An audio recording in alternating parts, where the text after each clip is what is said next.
Assalamualaikum adik-adik. Kali ini kita akan membahas mengenai permainan tradisional.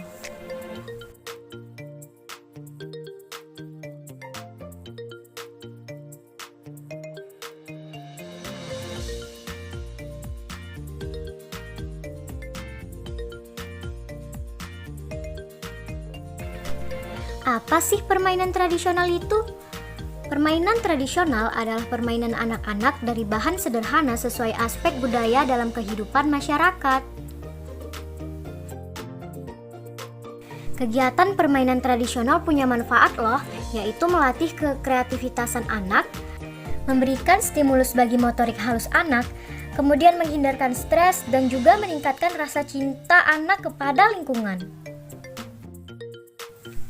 Nah, sekarang kita lihat contoh praktik permainan tradisional ya.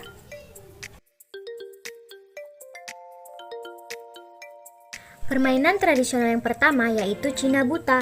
Nah, ini merupakan permainan tradisional asal Sumatera Utara, tapi ada juga dimainkan di Indragiri Hilir, Riau.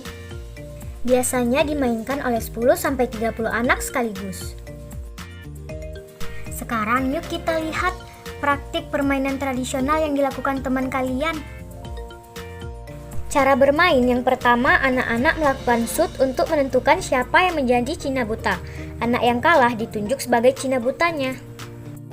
Anak-anak lainnya membuat lingkaran dan si Cina Buta ditutup matanya dengan sapu tangan ataupun kain, lalu digiring ke tengah-tengah lingkaran. Semua anak-anak kecuali Cina Buta dapat menyanyikan lagu yang sesuai sambil bertepuk tangan. Selesai bernyanyi, anak-anak berjongkok di tempat masing-masing menghadap ke dalam lingkaran, lalu si Cina Buta akan berjalan menuju salah satu anak yang berjongkok dan menebak nama anak itu dengan meraba-raba wajahnya. Jika tebakannya benar, anak yang ditebak tadi menjadi Cina Buta berikutnya. Dan sebaliknya, jika tebakannya salah, maka ia akan tetap menjadi Cina Buta dan permainan diteruskan.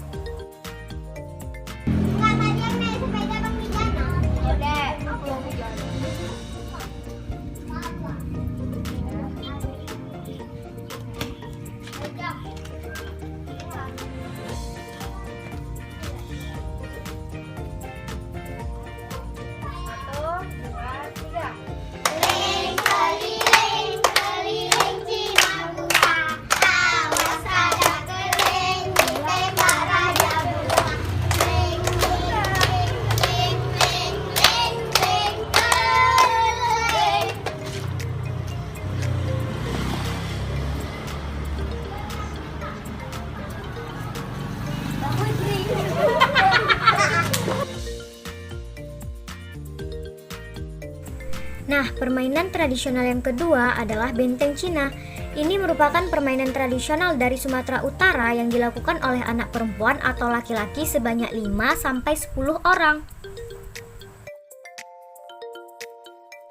Yuk kita lihat bagaimana cara bermain permainan ini. Seperti biasa, pemain melakukan home pimpa sampai didapat 2 orang yang kalah, yang selanjutnya bertugas sebagai penjaga. Nah, 2 orang penjaga tadi berdiri sejajar dan mengambil jarak sejauh rentangan tangan. Penjaga harus berdiri tegak dengan kedua tangan dikatukan di depan dada, dan tugasnya yaitu menghadang pemain yang melintas di antara mereka dari arah belakang dengan merentangkan tangan, lalu mengatukannya kembali di depan dada seperti posisi awal. Nah, si penjaga ini harus menerka-nerka kapan pemain lain akan melintasi mereka, sehingga mereka merentangkan tangan di waktu yang tepat dan mengenai sasaran. Tugas pemain lain adalah melintas di antara penjaga dari arah belakang tanpa tersentuh oleh tangan penjaga. Pemain diperbolehkan untuk mengecoh penjaga, tetapi tidak diperbolehkan untuk berjalan menunduk. Jika pemain tersentuh oleh penjaga, maka si pemain itu harus menggantikan salah satu penjaga dan salah satu penjaga menjadi pemain. Nah, gampang kan?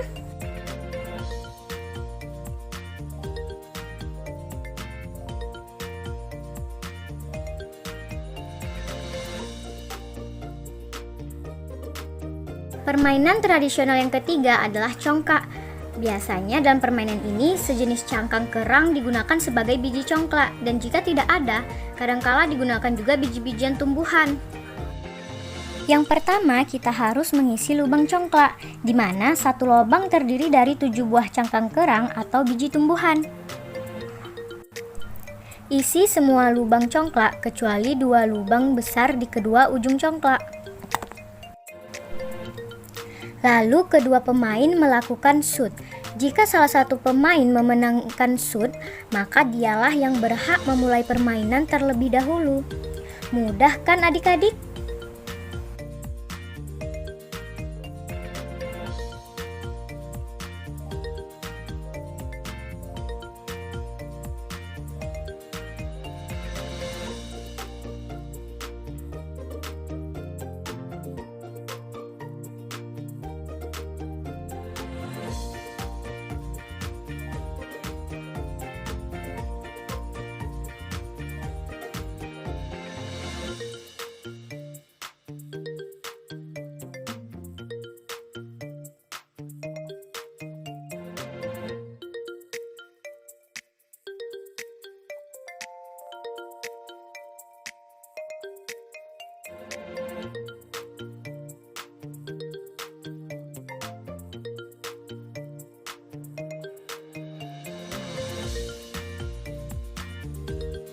Nah, gimana adik-adik? Seru kan kegiatan olahraga melalui permainan tradisional ini? Kalian bisa lakukan ini di rumah loh. Ayo lakukan dengan teman-temanmu agar kita melestarikan permainan tradisional.